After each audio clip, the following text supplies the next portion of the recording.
Nathan had a reputation that most people admired and a few quietly exploited. If you need anything, ask Nathan.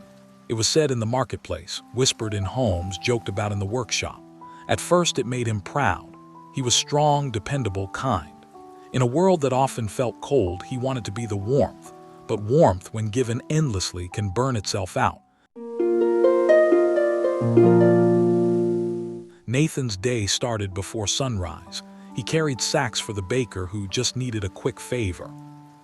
He fixed fences for neighbors who promised to repay him someday. He skipped his own meals to help an old man repair a leaking roof, only for that man to later hire someone else and never mention Nathan again. Still, Nathan smiled.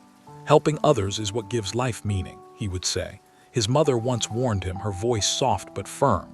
Son, a man who gives everything away will one day have nothing left, even of himself. Nathan laughed it off. Strong, mother. I can handle it. Then came the first crack. A merchant named Roland approached him one afternoon, frantic. Nathan, my shipment is late and I'll lose everything if it doesn't reach the next town by nightfall. Please, I need your help. Nathan had been working all day. His arms ached, his legs trembled. I should rest, he muttered. Roland grabbed his shoulder. If you don't help me, I'm ruined. That was enough. Nathan lifted the heavy crates onto a cart and began the long journey across rough terrain. The road was dangerous, steep, and littered with broken stones. Halfway through, the wheel snapped. The cart toppled, crates shattered. Nathan fell hard, his shoulder slamming into the ground with a sickening crack. Roland stared, pale. Then, instead of helping, he cursed. You've ruined everything, he shouted before running off, leaving Nathan alone on the dusty road. Nathan lay there, gasping, pain shooting through his body. For the first time, no one came. Days passed before he could even stand again. And yet, as soon as he limped back into town, the requests began. Nathan, can you help me lift this? Nathan, I need a hand with my shop. Nathan, you're the only one. I wanted to say no, but the words stuck in his throat. If he refused, what would they think of him? Would they stop liking him? Would he still? He said yes again and again. The second crack was worse.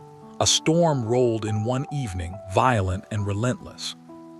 The wind howled through the town like a wild beast, tearing at shutters, bending trees, and ripping loose anything that wasn't nailed down. Nathan had just sat down for the first time all day when a desperate pounding shook his door. Nathan, please, a voice cried. He opened it to find Mara, her hair whipped wildly by the wind, fear in her eyes. Roof, it's coming apart. The wind is tearing it off. I don't know what to do. Nathan looked at his trembling hands, his exhausted body screaming for rest. He whispered, but the roar of the storm and the panic in her face crushed his hesitation. Moments later, he was outside, fighting against the brutal wind as it shoved him backward with every step. Debris flew through the air, branches, dust, broken wood. Mara's house groaned under the pressure. Parts of the roof were already lifting, creaking as if they would be ripped away at any second. Hold it down, she shouted from below, pointing upward. Nathan climbed onto the roof, gripping the edge as the wind clawed at him. Each movement felt like a battle. He reached for a loose section, trying to force it back into place. I've got it, he yelled. But the storm had other plans. A loud crack split the air. One of the roof's stone tiles tore free, spinning wildly in the wind. Nathan turned, too late. The stone slammed into his chest with crushing force. The breath was knocked out of him instantly. His grip slipped. For a terrifying moment, he teetered on the edge of the roof. Then he fell. The world spun as he hit the ground hard, pain exploding through his body. The storm raged above him, uncaring, unstoppable, his vision blurred. The last thing he heard was Mara screaming his name. Before everything went dark, Nathan woke up days later in his small home. His mother sat beside him, her eyes red from crying. You almost died, she said quietly. Nathan stared at the ceiling. For the first time, no one else was asking for his help. For the first time, no one needed him. And strangely, that hurt even more than his injuries. Did anyone come? He asked weakly. His mother hesitated.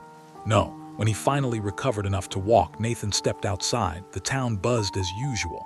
People laughed, worked, bargained. Life had gone on without him. He saw Roland, the merchant, arguing with someone else. He saw Mara chatting happily with neighbors. Neither even looked his way. It hit him like a blade. All those years, all that sacrifice, and to them he was just useful, nothing more.